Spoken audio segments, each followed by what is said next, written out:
If I were a historian, what would I even write about this era? I mean, imagine me, a sloth, writing a grand history of the human race in the 2020s. Will I start with the wars?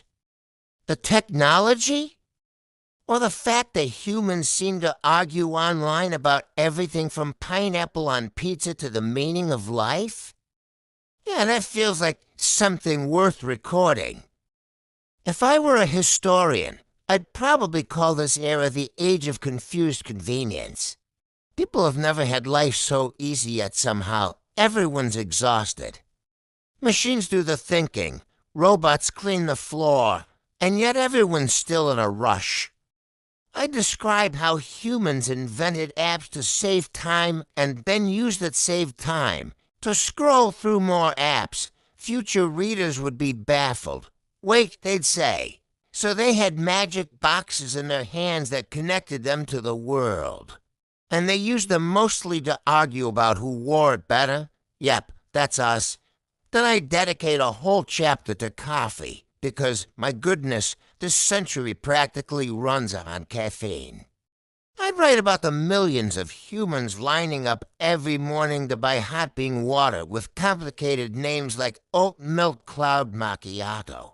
Future archaeologists would dig up coffee cups and think they were ceremonial artifacts, and honestly, they wouldn't be wrong. Coffee is a ritual. A sacred ceremony to prepare for another day of pretending they have everything under control. In my history book, there would also be a chapter called The Great Digital Zoo.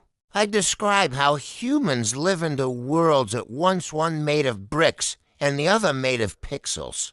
People feed their digital avatars more attention than their actual pets.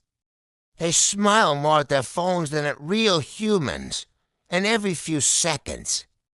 They check their little screens as if expecting divine wisdom, but usually find cat memes instead. Honestly, if a future species reads my book, they'll think the gods of this age were named Wi-Fi and algorithm. Then there's the climate chapter. Oh, that one would be dramatic. I describe how humans stood on their planet's balcony, staring at the smoke, saying, yeah, someone should do something about that. And then they just went back inside to watch a documentary about the problem. I'd write it with a mix of comedy and tragedy like a Shakespearean play, but with reusable straws. Still, I'd mention the good part too, the growing number of humans who genuinely care, who plant trees, protest, and invent clever ways to clean oceans. Hope deserves a paragraph or two.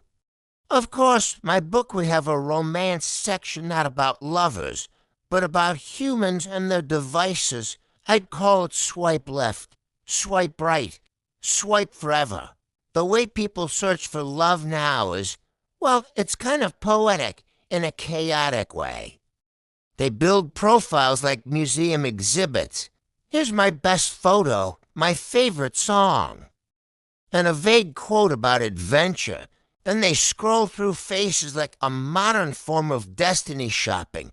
Some find love, others find ghosting. Either way, it's a love story fit for the history books. And oh, the fashion chapter, future generations will think the 2020s were a costume party that never ended. People wearing neon tracksuits again? Crocs with fur? I'd write that fashion in this era wasn't about logic, it was about vibes. And comfort, especially comfort. The whole planet started dressing like it was pajama day at school, and no one ever went back. Honestly, that's one thing I totally approve of. Finally, the humans caught up with sloth-level fashion sense.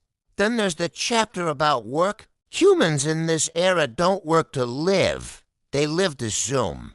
I describe how people built tiny offices inside their homes, pretending to be productive while secretly wearing pajama pants.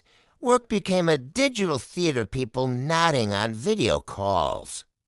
Pretending to understand spreadsheets while daydreaming about tacos, and yet, somehow, this chaos kept the world spinning. I'd call it the great pretender, the professional age. And of course, I'd have to include the weirdness.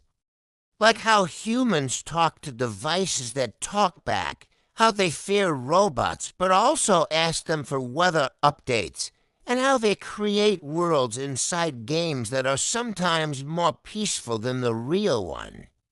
I'd write about billionaires racing to other planets while the rest of the species argues about gas prices. Future historians will think it was fiction.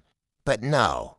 It was just another Tuesday. In the final chapter, I'd probably drop the jokes and get a little serious, just a little. I'd say that, despite all the madness, this era is still beautiful.